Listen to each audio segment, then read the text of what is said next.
afternoon, ladies and gentlemen. Welcome to another Propagandacast. Lehr with me, your host, Imperial Dane, Master Propaganda Hero of Reich, Lord of Instruction. Today's topic: when is it alright to go for heavy tanks? It's certainly, I'm making a question a lot of people have sort of in mind, or at least I hope they do, because occasionally you do see a lot of players, I think, making rather poor plays for heavy tanks. I mean, heavy tanks do tend to be a bit crucial. They do tend to be a bit the centerpiece of a very large Teutonic, Soviet, or American, even British cake.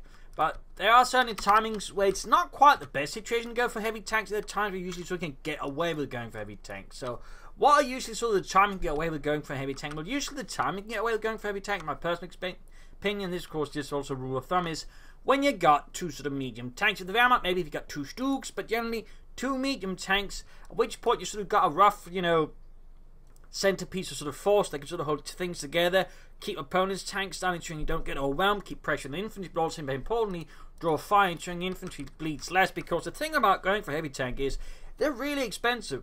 There's 640, usually manpower, something around that, and they're roughly also 200 fuel, 30, maybe even more.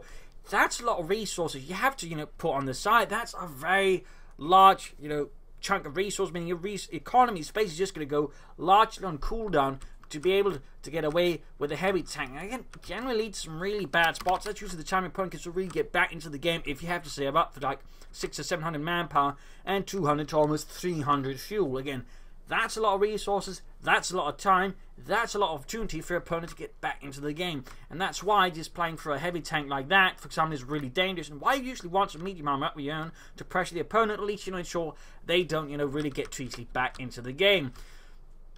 Plus, if you lose one, I mean, generally you want to replace it before trying to go for the heavy tank, but again, it's also much easier just to replace a medium tank than a heavy tank, because again, resource-wise, it's about 300 manpower or so, and about 100 to 120 fuel. Again, that's also a big difference in resource. Again, that's less of just, the entire economy has to basically be set away to do that.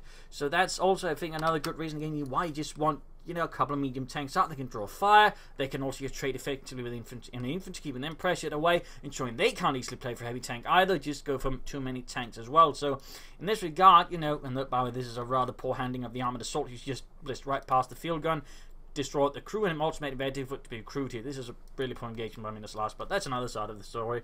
But again, by having a couple of medium tanks on the field, again, you can sort of pressure the opponent, and again, just have, a sort of buffer, so it's much more easy for you to actually save up, because you've got two excellent pressure tools that can trade effectively, conserve manpower, because again, they'll be doing most of the fighting, they'll be drawing a lot of attention, meaning, again, it's not going to hurt so much, again, for you to actually put 600 or so manpower and 200 or so fuel off. I mean, again, sure, it's going to take you some time to get all that fuel, but again, with two medium tanks on the field, it's not going to hurt too much.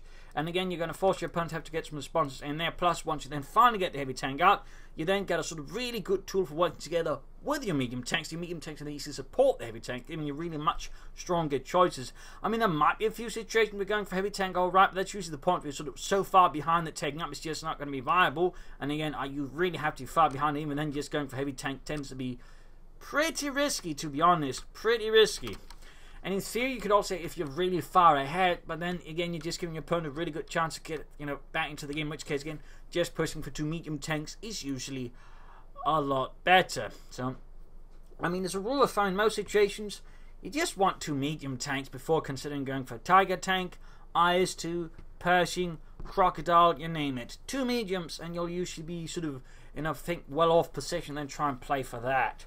Personally, I mean, again, there'll always be exceptions, and different styles of play, but again, it's a sort of rule of thumb for any sort of newer players, just players who are unsure. Again, if you're sort of in a moment of indecision, get two medium tanks out, and you'll usually, not put yourself in a terrible position when you then try to play for a Tiger tank, IS-2, Pershing, or what have you, or King Tiger for that matter.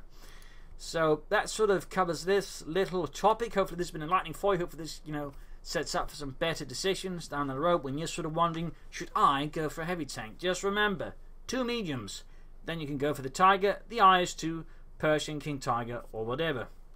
So hopefully you like this video. Hopefully this has helped you. Subscribe, like, share, comment on it. If you like what I'm doing and wish to support, links in the video description. You can donate or pledge from Patreon. Either helps me out a ton, so do consider. This is Imperial Dane signing off, and see you all another time for another video. Cheers.